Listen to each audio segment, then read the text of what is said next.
Yeah, just one more coming in. bizarre. We got another one coming in right Say, now. you mean where you like.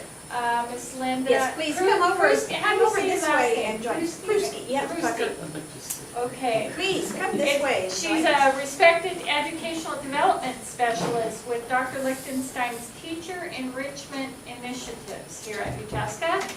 And she conducts workshops in topics from gerontology and health to teams and leadership, and has guided numerous programs, including today's Stealth Gerontology, Minority Opportunities in Research, and 4 Positively Aging projects.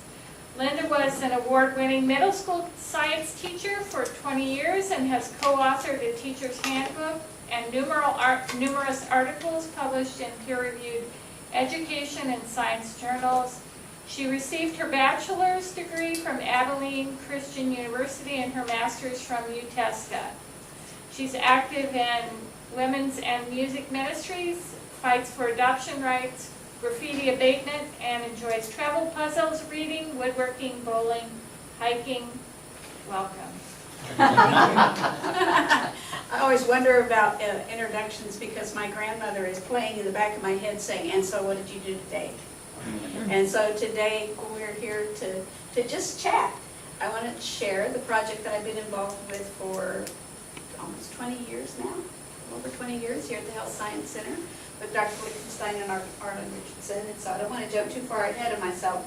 We'll try to roll through some slides. But part of the time, okay, if I could operate there. There's the next button. It's not just myself doing this, it's not just me. Michael and Arlen and I may have laid the groundwork for this. Michael and Arlen Richardson making it possible for things to happen inside this facility and other facilities. But we pulled together wonderful teams of teachers and scientists over the years that have made all of the production that we've done, hopefully scientifically accurate for you and full of pedagogical attributes that are useful to the classroom teachers. Right here is our team, and I would kind of like to start the story with it was a blustery day at the Health Science Center. We took this snapshot, but everybody wanted to tell you hello. We have our administrator, our graphics designer who makes everything that we do look lovely, and another research associate, a colleague of mine who manages our curriculum now, which is where I started, and now she's doing that. And then our research associate who helps kind of keep our materials organized and works through our data and is actually learning more about statistics than I think she ever wanted to know before she started with us. We have had many people work through our programs in the past. Several of you probably know Carolyn Marshall. You'll see names on our publications back there on the table, and you're welcome to pick up all of those pieces and take them with you. If you want to read about our educational research, it might be beneficial to see how these things play out in classrooms and how what you do in your science work can be transformed or translated into something useful for kids. The last thing I would want you to think is that what you do here at the Health Science Center is beyond the reach of youngsters out in the public community and beyond the understanding of the lay audiences, because who is it that votes for those dollars that lets us do what we do here, especially if we live on soft money? So we want them to understand what we do. Okay. Our project started out with 3 long-term goals, and that was to create innovative materials that teach about aging, and that come from the gerontology and geriatric sciences that are practiced here and in other places. And the reason for that is that we felt like there were nuggets inside this aging research that would help children make critical decisions about their lives and be able to extend their lives in a positive way and increase that health span that we have talked so much about. That phrase wasn't around much when we first started, but now it seems to be everywhere. And then to help our students as well as our teachers to develop a sensitivity to the concerns and the needs of the aging population. Even though they might be youngsters now, their time's coming, and as they're working with older people, they may find there's a lot of treasures in those kinds of relationships, and we do training in this area. I'm not sure why I'm handicapped. Well, maybe you can just, I think There's you're on one there. now. Is this better? Yeah, I think it's Okay, just click this. Thank you. Okay, I brought a bit of a timeline, and I have a copy of it back there. area if you'd like to see it. We started out with a little change in our pockets, and Arlen had $750 left over from a geriatric program, Gerontology enticement program in the summer, and called the school district and invited a teacher to come squirrel around the Health Science Center, and so it became the first squirrel. And one of the probably second, third, fourth people I met here was Helen. And so it's nice to see folks that are been here for a while and are still hanging in there with us. And probably the first question before I get into anything else is why aging would be interesting to students in schools. We gave you our goals, but why is it going to be helpful in schools? Well, I think the first message is it happens to everybody. And when we're looking in our educational goals about learning about our own development and how we grow and how we change and what our bodies are all about, it increases their understanding if they know this is a lifespan process. You're not done just because the school bell rang at the end of the day, or just because you put a cap on your head at the end of high school, or wherever you may go from there. So we want them to have a more futuristic view of themselves as productive citizens and how they can be involved. And we know that anything that's important to the public eye finds its way to the classroom one way or the other. So someone is going to be talking about aspects of aging research, whether it's in home economics or in social studies. We feel like science is a good home for it, health is a good home for it. So why not snag it and organize it in a way that will help teachers get access to accurate information and not just the things that they might find in some questionable periodicals. Okay?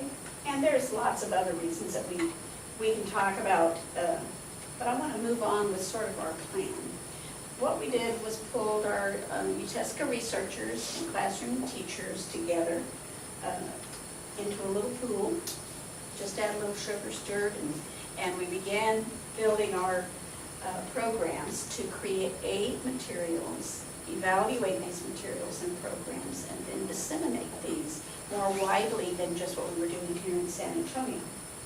Our programs consist of these student learning activities that we'll see today, and some teacher professional development activities and some adult learning materials that we have done along the way.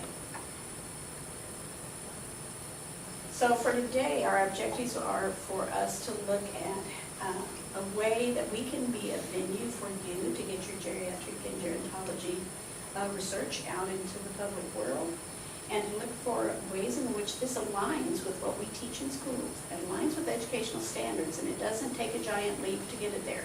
There may not be a standard that says teach about aging, but there are standards that tell us to teach about things that come out of aging literature.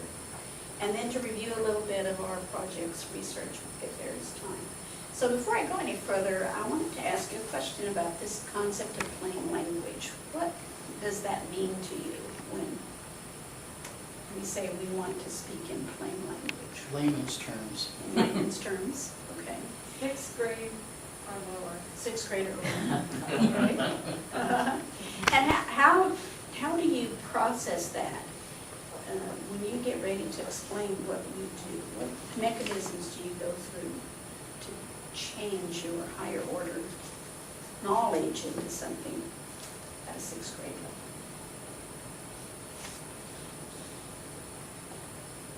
Has anybody tried to do that? Well, I think all of these people have tried to do it when they write consent forms for research studies, Okay, good, working with good. participants. It never works. You have to try to do it. Consent forms are pretty touchy things to write. They are, the wording, some of the wording is mandated, it's required. It has to be stated this way. How can you fix that? But that's one step, is getting people to understand what you're doing in your research and why they're needed as study subjects and how they can contribute. Well, And as by language, do you just mean verbal language, or do you mean verbal, other written, graphics? graphics, Well, I mean, everything. So, yeah. All So of that it can is help. assumed under that heading.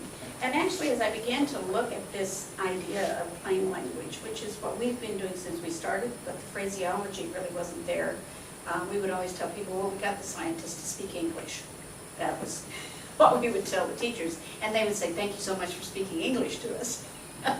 Not meaning the language, but meaning, oh, finally, I understand what you're doing at that level. There's actually been a lot of work in this area and a lot of promotion in this area, even beginning in the early 40s, kingdom in the United States, there were both essayists and philosophers and politicians and businessmen calling for people to speak in plain language and developing concepts of what that plain language means. There's actually a website from Ireland called Simply Put, and they will help you simply write what you need to write through some online mechanisms that they have. So it grew out of, this concept grew out of the needs that were surfacing from political forms, legal forms, jargon that were found on documents that didn't make sense, like consent forms, financial forms, the declining literacy rates in our communities, needing to come to a way to help people address their health needs and their social services needs and move through systems and so on. And that has trickled into our project as well. As we've looked at plain language or the transformations that we do of your science into something for children, we've learned to avoid some things.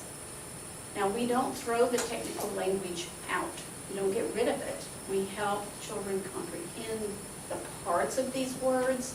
$65 million science words are actually made out of a lot of little pieces, and if we can talk about the pieces, they can come to an understanding of the term. Some things need to be labeled, some things need to be experienced first, and then they can label, and then we can give them the correct label. So there's mechanisms to get to that. So I don't avoid the technical language altogether. We do try not to be too wordy. We'll probably be more wordy than I've ever been in anything that we do, and try to reduce the amount of jargon or the idioms and things that we use that might be confusing to children. We do these recommendations, which have come forth since the 1940s, is pay attention to who you're talking to. Who's your audience? As you said, I'm going to try to talk to a sixth grader when I'm explaining what I'm doing. Okay? We look at the reading levels of the work that we prepare, and Microsoft Word makes this very easy for us. I used to have to work at the desk at school every day looking at materials that would come in for me to teach from and do readability levels on it manually with a calculator that didn't exist. It's called paper and a pencil. And we had to apply these formulas to determine if the materials I had in hand were even appropriate for the age levels I had, and if not, how was I going to use them in the classroom. Paying attention to the word selection, not using images that are old and run down, but using images that make sense in the child's world, that are culturally important, or that are drawn from the environment that they live in. Now, I wanted us to just have a little experience with this, if you wouldn't mind. If you will indulge me with this, I brought to you a lesson today on the Freudian problems. And I've gone through some very good teaching methodologies here for you. I have prepared a foldable for you, and I have given you a slotted note-taking device so that when I introduce to you the Freudian problems, frackled in the Frenchy film. Afterwards, they were covered in freckles. Now, you can fill this information in your notes and write it down, and we will be able to talk about the Freudian problems.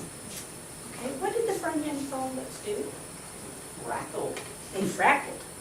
Okay, and where did they frackle? In the Frenchy filk. In the Frenchy filk. In the filk, and we can describe it as being very Frenchy. And what happened when they frackled in the Frenchy filk? They were covered in freckles. They became covered in freckles and frickles. Frickles are probably similar to freckles. Okay, so we can offer this very abstract set of information here, and we can walk away very proud because we can answer some questions about this content. We can say names, we can use these words, we can find the noun and the verb, and we think we may have learned something. But can we really say we've learned anything? Are we ready to go out there and teach and preach about Freudian problems and crackling and the dangers of frickling? Not really. But to some of the kids that we teach, this is what your science sounds like to them. It's a lot of noise. And so if we can recognize that much of what we say, in fact, that we would say, now you're going to take this and assume it is correct, and and live it, breathe it, eat it, and pay your taxes so I can do more of it, it's not going to hit home. It's not going to get the message home. So thanks for just taking a quick look at that. But I wanted you to see what your science sounds like to the outside world sometimes, okay? There is a book called Crossing Borders that I highly recommend to get. It was written in 2004, and it was designed to talk about literacy issues, but in it, it talks about science being particularly problematic for others to understand. If you're not a science person, and we're not talking science to each other, we're talking to someone else who doesn't live and breathe and swim in the verbiage and the jargon and the abbreviations and all of these things, we are just frankly not getting anywhere. Okay? I just wanted to make a comment that one of the things that is done at some of the Amos Scholars meetings, this is for minority up and rising faculty to learn how to, become leaders in their field. One of the things that it's done is to have a media person who does this all the time, work with them to know how to talk to the press when they're being interviewed and what they should do in terms of developing slide presentations for professional meetings and others. And this resonates very much with the kinds of things that they were talking about there. That's good. So in the So you can profession, use people are this for sure. talking about that. This is good to know. It's good to know. Okay. As I was talking about the book Crossing Borders, it's a handy thing to have on your shelf, just to look at the ways that problems have come about and misunderstandings have come about because folks don't understand even simple science. Science information, something on a label, something on the prescription bottle, something that they've heard from their doctor. I've heard loose figures that people will hear what the doctor says, understand it briefly while they're looking face to face. By the time they paid the check, they walk out of the office with 50% of that gone, and by the time they get to their car, they have about 20% left. If they didn't think to write a note down when they were with the doctor, by the time they get home, the response to the family is, "I'm fine. He gave me a prescription." For what? I don't know. What did he do when he was there? I don't know. What did he ask you? Is there something we need? It just falls apart. So there's some very interesting work that's been done in that study. So in our work and our efforts to get to these plain language documents that I'm going to share with you today, we do try to consider the language that our children are working in. We do not have very many Spanish pieces. You would think that we would, being in San Antonio, but our original goals were to help the schools in their efforts to raise the English literacy in the schools through sciences, and they actually asked us not to produce a lot of things in Spanish. From time to time, though, when we do consent forms, and when we do information about forms to take on the children, those are translated into Spanish. And the school districts prefer to do those translations, although we hire a translator to do it and have the school districts approve, because we don't know what the school districts have done with our language. Translating is a completely different process than transforming, and so we work through a dual system there to make sure the backside is saying something similar to the front side on those items. We also look at reading ease, and we do apply these formula. Thank goodness that Microsoft Word lets us do that, but that is not the only thing that we do. Okay, so I have a couple of booklets here that I wanted to share just where, now you have one, right, to share, if you have one to share so you guys can share here. Then you back here as well. There we go. Okay, and you're welcome to keep those. Those are some copies that I brought, and I also have some other ones here. But I wanted to ask how many of you are familiar with this article, the Nature release on rapamycin. Is that, you did? Do you remember what that's all about? When that first came out at all? Not to put you on the spot. I don't remember now, but it was really interesting back then. Yes. And it's in your booklet also, but I'm giving you some paperwork here too, just to have, because I want you to do some comparing and contrasting. Now, when this research came out and these announcements came out, we were very excited because we've been affiliated with the Barbershop Center since we began. And like this age where people are looking for the lotions and potions, as Roger McCarter used to say, that we're going to produce out of our aging research, and the creams and dreams that are going to keep us going. It was interesting to see this piece of work come out that's talking about increasing our longevity and being able to do so in these mice models when applied at a later age instead of the dietary restriction models, which we did do lessons on that. So we went through the process of trying to understand what they reported in this fairly simple presentation. This is not as technical as some things can do. Actually, its reading ease is grade level, almost 12, 11.7, which is fairly readable. Its reading ease is about 50. You want to get up to about 60 to 90 for reading ease. You want to get down to about 6th, 7th, 8th grade, maybe 9th grade on some things for the readability for the grade level. Okay. So we had the scientists on this team, Randy Strong and Steve Osted and others at the bar shop, provide some background information to our teachers about these processes and what they went through, enrich the teacher science content, let them experience a few things together, and learn. And at the same time that this article was released, so was, you know what, my slide is not talking to me correctly. That was written at the grade level was 13 on this. It says 11, but it was 13. I'm not sure how the other slide flipped over to the mysteries of technology. But when it came out in a plain language version, right after the release in Nature, it was written at 11th grade level, 11th and 12th grade level. New York Times tends to be at about 11th or 12th grade level all the time. Generally speaking, newspapers run about the 8th grade level in the United States. Okay? So we took a look at both of these documents and we went into create mode. When we went into create mode, like I said, we let our teachers interact with the scientists, gather the background, read and dissect the article. We looked at the consort protocols, how is literature to be reported for scientific journals, like what do scientific journals do, how do they publish, what are they looking for, how are they reviewed. We help teachers understand that whole process. And we came up with our own version of this. We decided not to dumb it down, but we wanted to have children have a science journal experience because we want them to go through these processes and know that this is how science comes out into the public.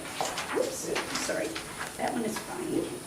Okay, so I'm giving you our version of the rapamycin article, and I'd like you to set them side by side. We've actually done entire workshops on these transformations with teachers where we have them take a journal article and spend about 45 minutes to an hour highlighting text, throwing up a vocabulary list, things I don't know, words I don't understand, making a word wall, trying to come to some understanding of what they read, questions that they still have, and then we give them the transformation. And we ask them to read again, highlight, create a word wall, and then compare the two sides of the room. We physically do a lot of kinesthetic things in our workshops, and a lot of it involves standing up and sticking things on the wall to compare and contrast. But I want you to take just a few minutes to look at our transformation efforts and see what you think. We brought the reading level down from 13 to 9.8. That's still a little high for middle school kids, but it's appropriate because it's not always just about the readability level. When you have an article that contains science-rich words, the readability level will go up on it. It's what you do with the size of the sentences, lengths of the sentences, descriptors that go with the sentences. So I'm going to give you a second piece that goes along with this.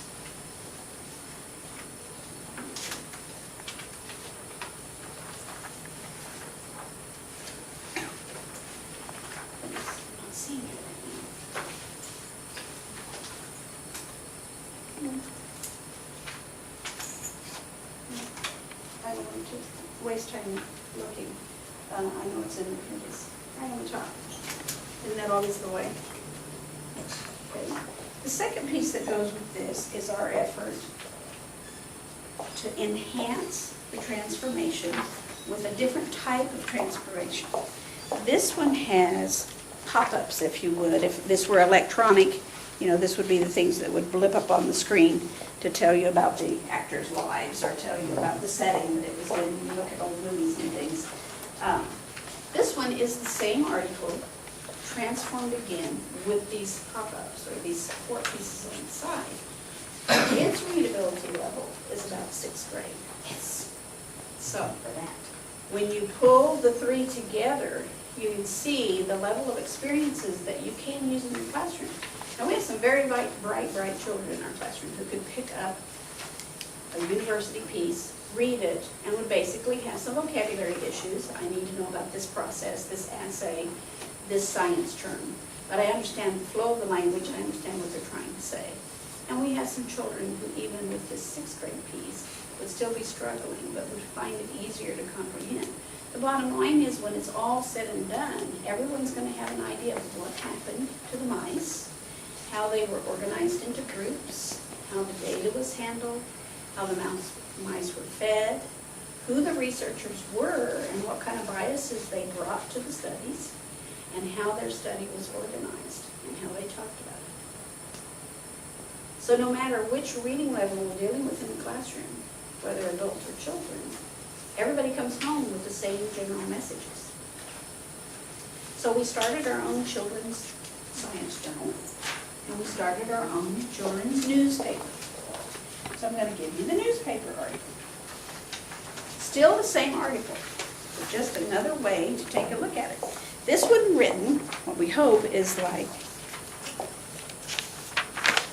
the New York Times person did for us.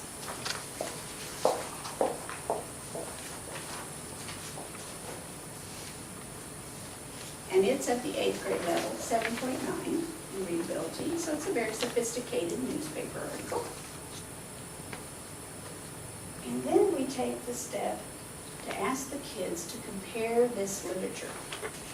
So whether they're in any of the 3 scientific pieces, they're to compare it to the lay reporting that has been done. And to find out what the difference is in the way which a newspaper person might speak about scientific research and the way a scientist might speak about it. And we've developed a series of Venn diagrams and tables and charts and other graphic organizers for kids to pull out these salient points, put them side by side, and be ready to talk about it.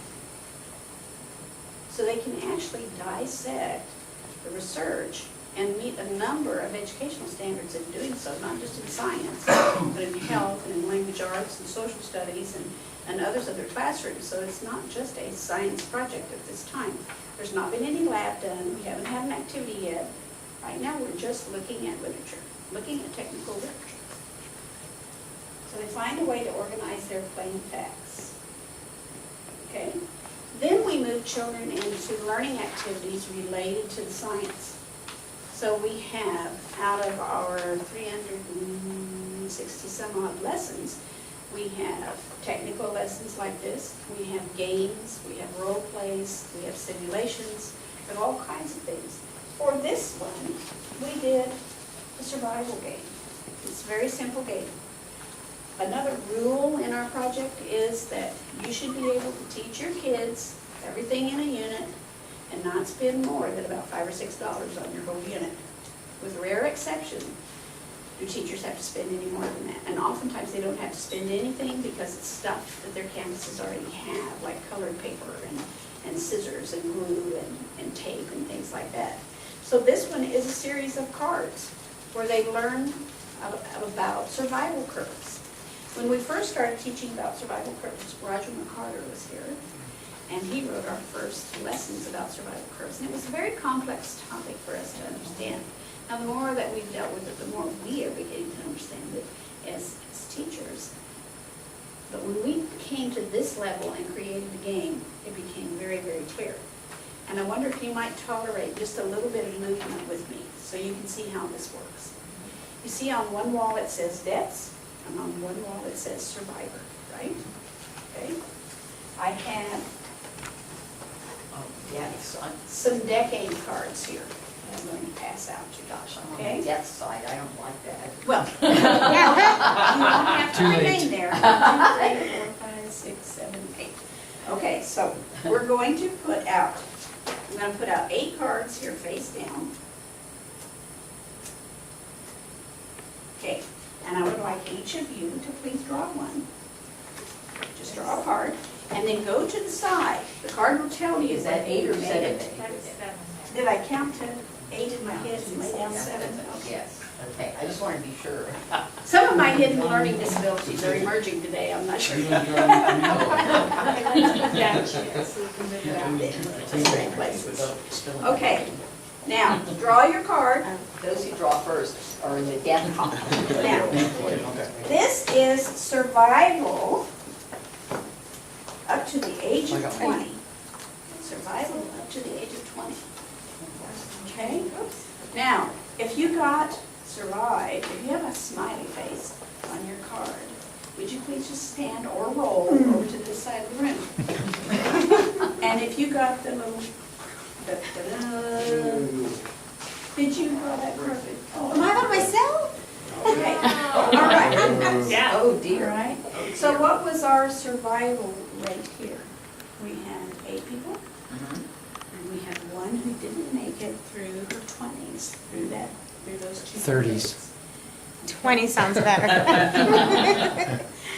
All right, now, you don't get to draw any more cards, but you get to record data and observe and write reflections and help in other ways with the game, okay?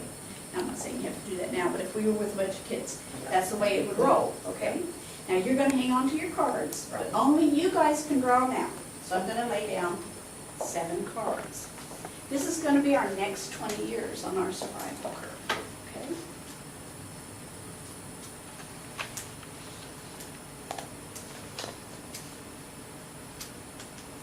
Seven, right? Yeah. Okay, we have 7 left. All right, beware the person who's drawing from the bottom of the deck, right? Oh, thank you, Chico, this better be good. This is fun. Everybody get one? Yeah. Oh, do we Okay, still yeah, stay where Who's we're got at? smiley Mark's faces? being counted. Smiley faces, stay where you are. I got the death one. Oh, Okay, you're over here. So, We're in dropping the classroom, lines. you have 30 kids. This game is actually designed to run with 30 to 35 kids, Yeah. moving around in the tiny little classrooms that we have. So, as kids who become stagnant over here in the death pool, they are processing out things that they need to do in graphs and data collection that they need to do. So nobody's sitting on their laurels here. Okay, so we're good? All right. All right, so how many do we have left? 5. 5. 5. 5 left, 2 down, okay. So how many cards do I need to put out? 5. All right. All right, living people? You don't want to go first. You did well for me last Nobody wants to draw now. It's like, ah. Oh, my I'm goodness. dead. Ooh, I'm still alive. Oh, no. Okay. Okay, I'm out. More people died. Oh, so there are Okay. only 3 of us left. So what's the age on your card? I said 60s.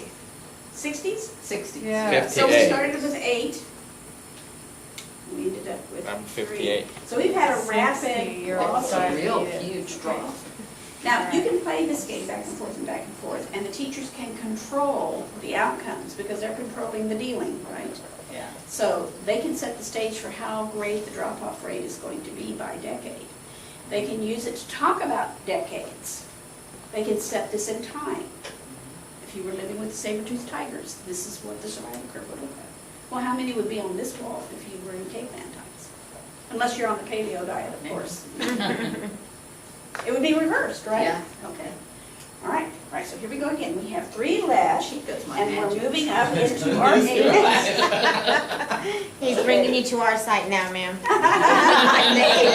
This may be it. My fate may be sealed. I'll take the All right, last our one. 80s. What's survival? Oh. That's not fair because now we can see. Oh, I don't know. Oh, well, I couldn't till Did now. you kill her off? I'm dead. Okay, Let the record show that I have died. Oh, no, so am I the only one left alive? Wow, yes you are. Wow. So you've made it into your 80s.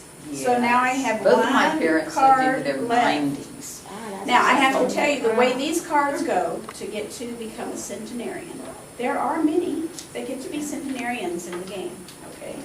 And then we have various age levels marked with various kinds of age-related conditions identified on the cards, okay? So we're going to, I'm just going to lay a couple down here, eeny, meeny, miny, mo, we're going to see how you do them. Okay? What's she gonna die of? Drowning. It's inevitable eventually. Drowning. I'm going to, All right. so I'm going to. So we're going to see if you're going to make it to be a centenarian. Okay, find out. I'm dead. And what happened? Oh my gosh, at 84 years of age, I died of respiratory disease. Oh, Okay. Pretty grim. So was respiratory Yeah. disease, is that an age-related Yes. disease? Okay, in many Told you not to situations it smoke. is. I don't, yeah. So teachers Something would else not got me, have to yeah. use this activity Wow. in the setting with the rapamycin unit. They can use it I to really introduce would've the concept of lived if I had age-related done that. diseases. That's cool. Okay, yeah. so just bring your little cards back. All All right, so again, All right. we That's will play the neat. game. That's great. Man, you didn't last. This game is in your book, so you actually have it. If you want to try it with No, your I missed students. that one. And for us, it was all, and then there was none, right? No, I understand what the survival curve. Yeah, that's right. It's pretty cool. Isn't that funny how that worked though? The youngest one Went died out first. And the oldest one probably died last. Yeah, I'm pretty that sure that's actually the worked way out it pretty is. well. Those James Dean types, drop off early, don't they? Yeah. Okay, now, besides from having play and having fun, the people who were here in the death column were actually using some materials to organize the data and draw their own survival curves and compare it to existing curves that we have in the unit. So when all is said and done, and the last survivors are over here, the dyers are over here explaining back what they've learned. A lot of our classrooms now have Elmos, which those big pads. It's like a giant overhead projector, and it shows everything, an opaque projector. So they can set their work on the screen, and they can talk to their friends about what they observed during the study and show the curve that they drew from the experience. And others can show theirs, so they can compare.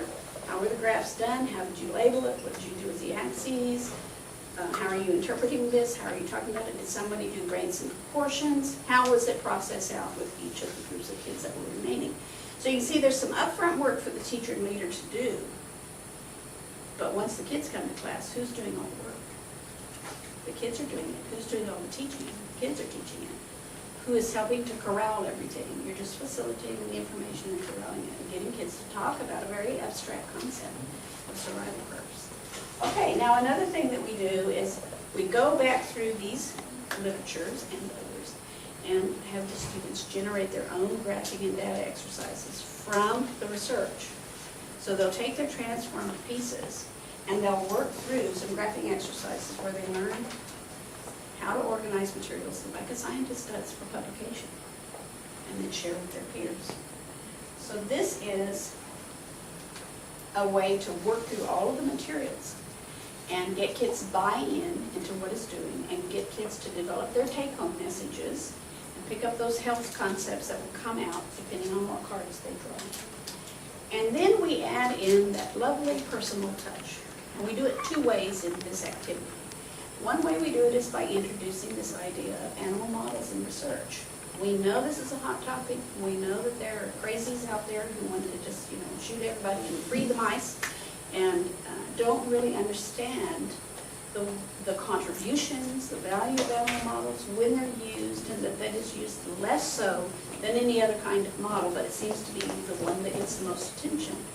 And so we have a little card drawing game, and it's actually laying back on the table there, where they just draw a card, they read about how the animal model is helping, that is embedded in this unit. Now we have other animal model activities in other units, so teachers can grade in that which way they want to do. Okay?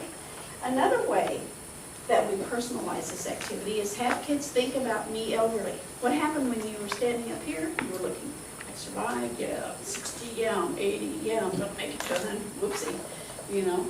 So they start putting on an older persona when the kids play the game. So we simply ask them, look at yourself outwardly. So in the unit, there are 2 fictitious characters, and one of them is doing some things that increase their valuable health span time, and one is doing some things that is not. And the kids have to dissect that out and organize the graphic organizers, and then talk about it in plain language, but well-written language, about the choices that the 2 characters make. And then personalize that and say, what's my take-home message? If I'm going to be like Mr. Humperdinck in this lesson, or if I'm going to be like Mr. Skog in this lesson. And if I'm like Mr. Humperdinck, these are things I will do. But my chances of being over here on the survival graph are pretty slim. If I do things like Mr. Skog, I'm going to be hanging over here for a long time, and I'm going to be doing good. I'm going to be hiking, biking, walking, talking. Okay? So, personalizing it. We also have another activity which just asks them to draw themselves over.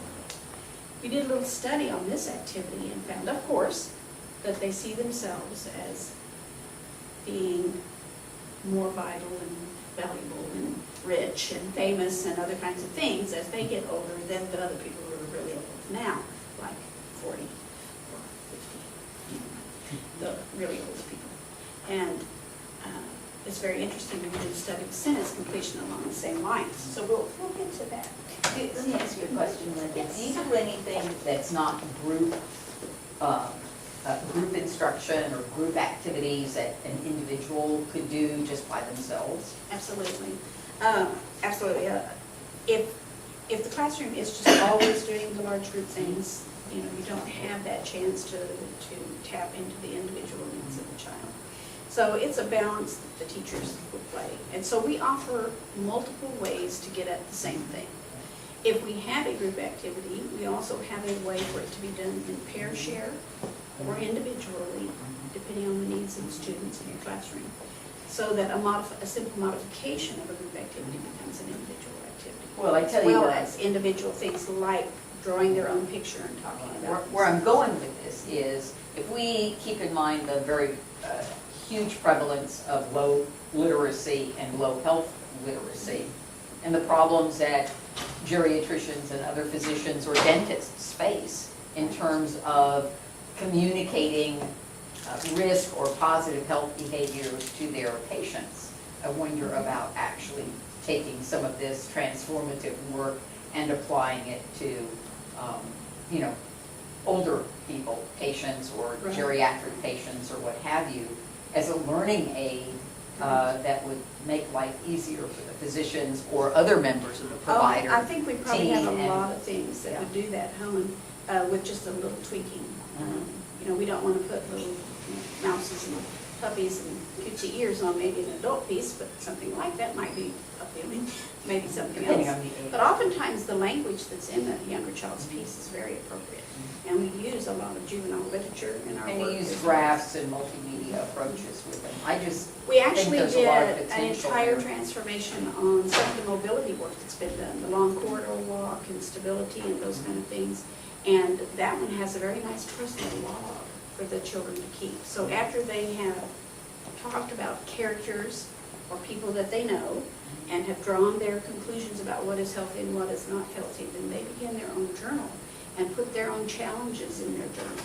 Just a little book that fits into their binders and their pockets and their purses and that they can carry around and do some annotations in. We have personalized things like that always. Every unit has a processing out section where you must talk to yourself after you hear group discussion. You've got to talk back to yourself and reflect on what you've learned. And you put down where your questions still remain. Now, in this day and age, teachers are pretty restricted as to whether they can reteach a concept when they get done. But in an ideal circumstance, you would, as a teacher, collect those questions and go, I see where the gaps are, and we're going to go back and talk about it again. Oftentimes in the classroom now, teachers reteach after school, before school, during 0 hour, or during science club, or things like that, where they bring kids together.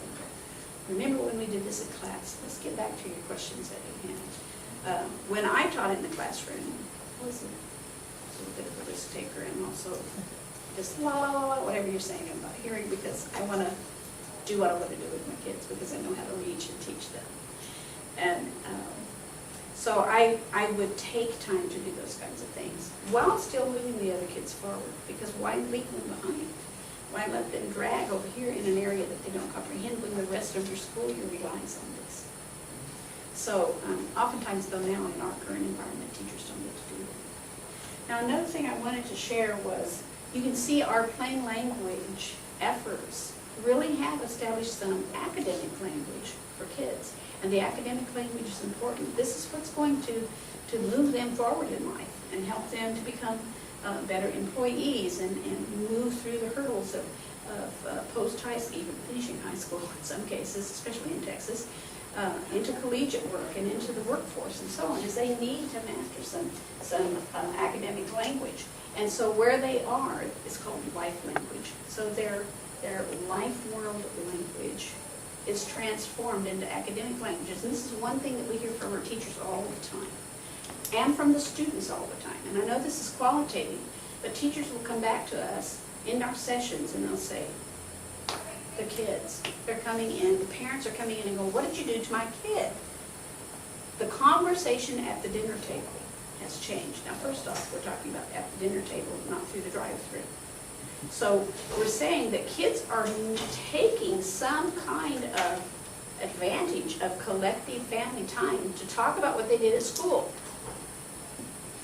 This is unusual. Typically, hi Mom, I'm home. What'd you do today? Nothing. Got any homework? Nah, finished it at school. Bedtime, right? That's it. End of conversation. What we see with these activities, which I have yet to figure out how to measure, is, hi Mom, guess what we did at school today? We got to play this game, we did this, and I died 5 times, and then I got to play here, and the diabetes play, and I do this, and I ran over here, and then guess what? And then this, and so, and oh, look, right here I have this tool. We do a lot of tools that kids take home. We have wheels that teach about bone development and other things. But let me show you how it works. And the parents are just, hey, what have you done to my child? They're coming home speaking another language. They're talking to me. They're thrilled with school. Another thing that we do see that is measurable is that, especially with older kids, they tend to kind of hide out from the classes they don't like, right? So they're not going to go to English, and they're not going to go to social studies maybe, and they're not going to go to math, crying out loud. They'll come to science class. Why? Because these engagements are here for them. It's a safe place to not know, a safe place to seek. And this is another thing we do with our teachers. Our teachers tell us, and I saw it in my classroom, I actually had attendance officers come down and go, there's no way this kid was in your class on these days because he missed every other subject that day. Here's his work. Here's my grade book. Here's the group he was in. He was here. I even started taking pictures in the classroom of some of them because it became difficult for attendance to justify child missing in 3 classes and present in 2. Where were the other times? You know, we got to work on that. So it became my job to go, if you want to come to science class today, you're going to have to go to English. And I'm going to go check with Ms. Bowles and see if you were there. And then I'm going to look at your work. That's another story. Okay, I can get on with that. Now, we'll get back to the technical stuff for us. So, science has this technical world. We have our technical world of educational standards. And so everything that we do, we have to align with educational standards. Primarily, we have to talk about district needs, and they have their own sets of standards and their own interpretation of state standards. And then Texas state standards, which always have to filter through. We never write with the standard in mind. We write with the science in mind. But we take the global look at the science and go, what can I teach with this science? And so when you look in your books, you'll see a standards page that shows you all of the aspects that can be taught in this rapamycin unit. So if I am married to a standard a day school, and I've got 10 days to teach 10 things, 1 a day, I'm just going to say, give me 10 days, I'm going to teach rapamycin. When I'm done, I will have taught your 10 things plus another 25 things. Okay, so we teach our teachers to be risky. Okay, So we talked about alignment and so forth, and I know we're running out of time. So I'm going to move forward into our curriculum and into some of the studies that we've done. We started our work, like I said, in 1993, and by 1997, we had a little bit of classroom data on children's attitudes towards science done through a sentence completion activity that showed from the beginning of the semester, before we talked anything about aging concepts or growth and development, lifespan issues, and so on, from the lessons that I used in my classroom, to the end of that semester, compared to students who did not have that, we had this great increase. Susan Hilsenbeck did the statistics for us on that. It went, over my head. I just thought, okay, better, I'm good. And we're going on to the next thing. But she saw something statistically meaningful in that and wrote it accordingly. And we put this little bit of data into a grant, and it got us our first Science Education Partnership Award. First off, because the topic was so unique, nobody's teaching aging to kids. And then secondly, because it looked like there was hope in there to do a lot of things in an interdisciplinary manner with this topic. And then from that work, this is just the way our units are organized by body systems and health areas and so on. From that work, we were able to conduct pseudo-experimental kinds of activities to look at children's attitudes towards aging through drawings and through sentence completion, and look at their knowledge gains when taking a study in aging world. And so I'm going to fast forward through my slides here to get to a little bit of that for you. I apologize for these things here. I didn't realize they were in there for the last person that used the fair use slides. This is another thing we do have to do when we borrow someone's work like this. We are truly getting to the heart of the matter, aren't we? We're not beating around the bush. We're not trying to avoid the science. So we have to look at our fair use protocols to see, can we really use this freely in the way that we're using it? And we see that everything we do pretty much favors fair use, other than the heart of the matter. And most of the scientists we talk to, particularly these in the rapamycin group, said, you are going to use it right. You are going to use it like this. We want you to use it like this. And then we map them together over the disciplines and so on. So this is getting into some of the technical things and the way we do things. The process of writing doesn't happen. It's not clean and pretty like you see here. In fact, what you have in your hands is a near final draft. It's not a finished draft because it's out being piloted right now. And so we know there's some typos. There's a couple of little places where it will move here, it will move there. In fact, when we first printed it out, it had male and male mice instead of male and female male. Little details like that escaped us. But as the piloting is done, then the final editing will be done, and the final version will be back up on the website. This version is on our website now. Okay, so we went into our evaluation mode. We did qualitative and quantitative evaluation efforts. We looked at content, knowledge changes from pre to post. Very often this was not done in a controlled fashion because districts were very happy to let one teacher do this, but not another teacher do this. We were lucky enough to do it during 1997 to 2000 in a couple of ways.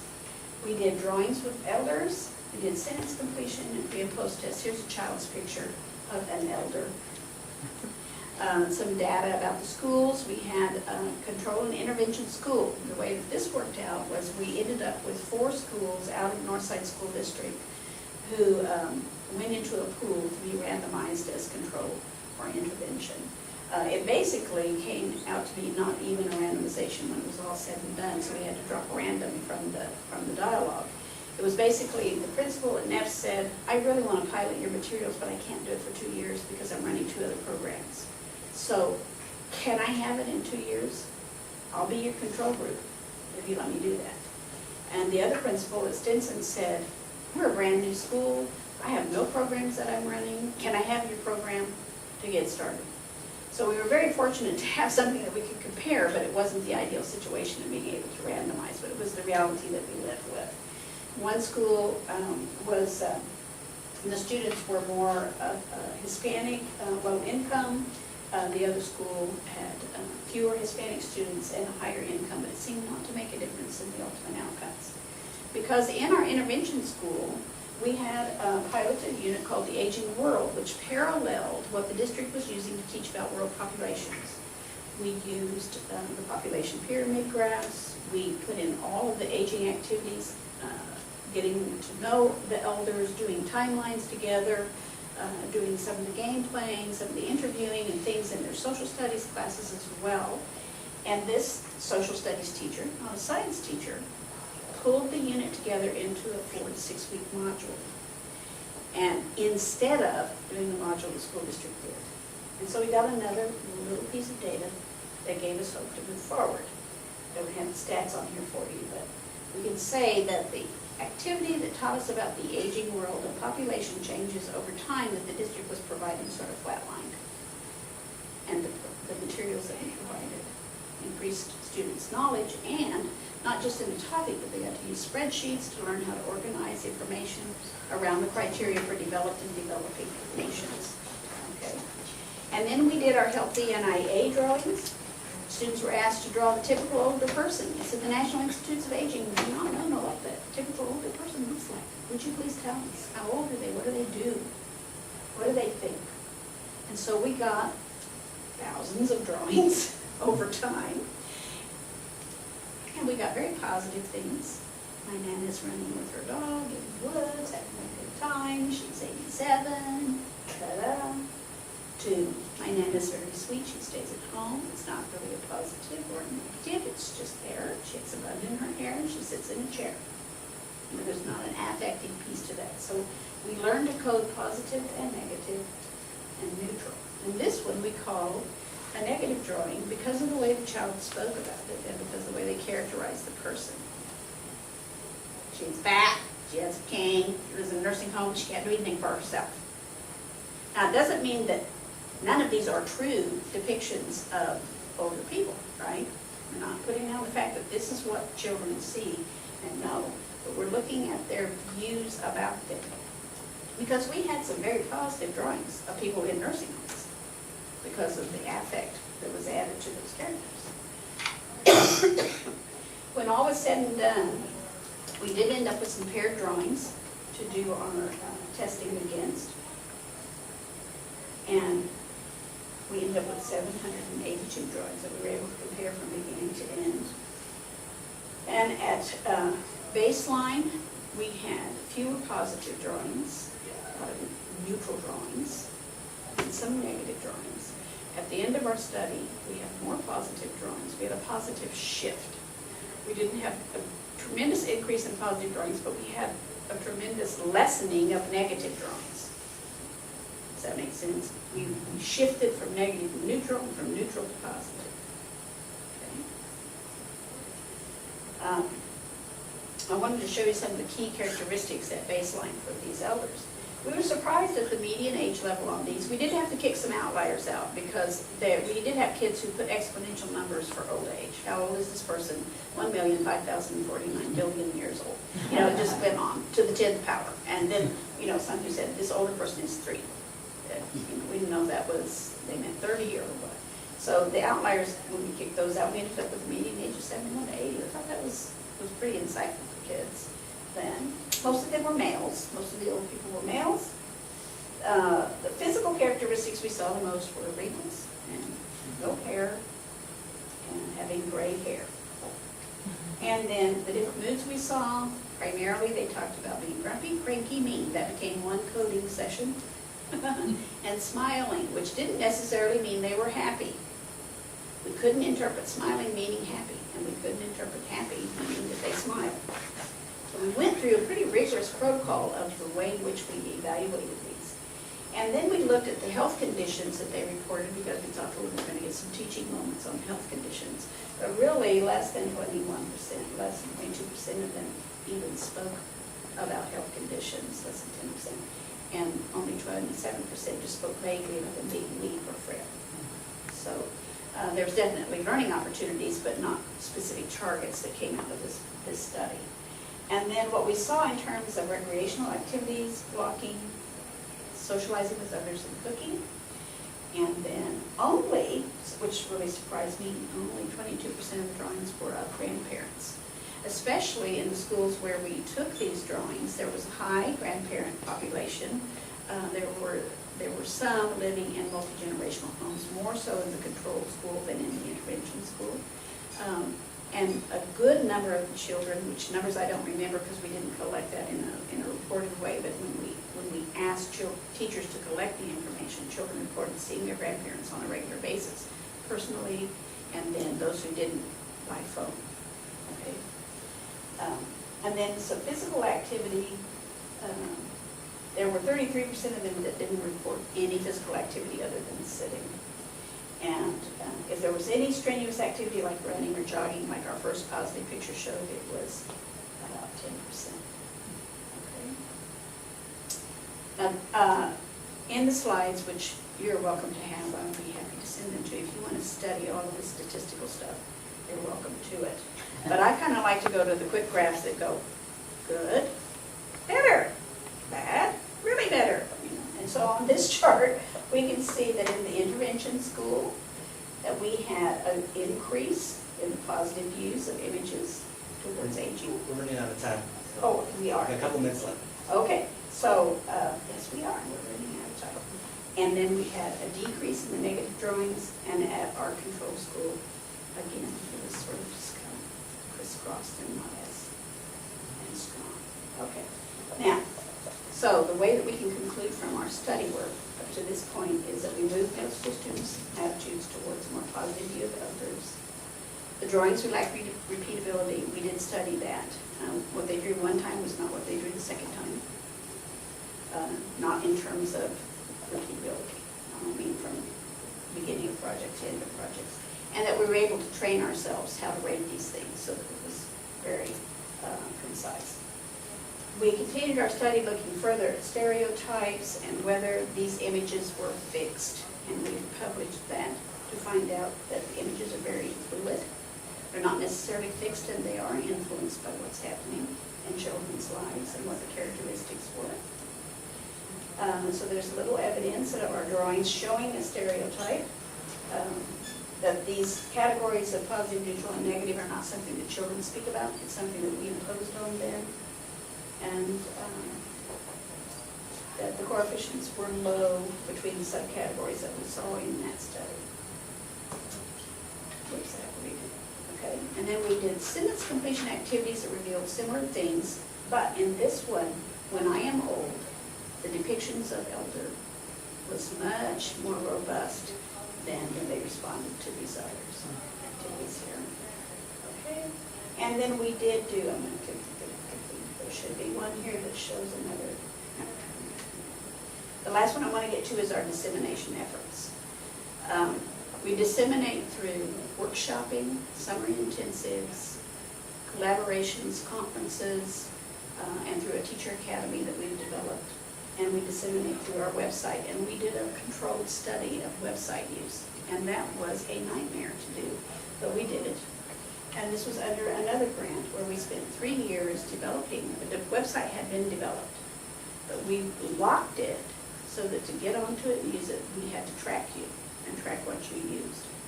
And we had people who were in intervention and control groups for that, as well as it's out there. If people want to just log in, they can. So website use overall was low, but of course greater with those who received the mentoring and the hands-on care of having a human being available to either through online or through group activities like we're doing today. So that's sort of our old history. We're continuing to do more of these things now. We're surviving even in this crazy climate. We hope to continue to survive some way. I may have to be asking you to dip into your pockets and put $1 in the cup after the government gets done with us this year. But I really appreciate your time, and I appreciate you playing with the activity. Thank you. Thank you very much. And please take articles if you're really interested in the research. Thank you. And be sure to sign in. Joel, tell us. I thought I had it at my desk, and I went back over. You did. I need you to confirm that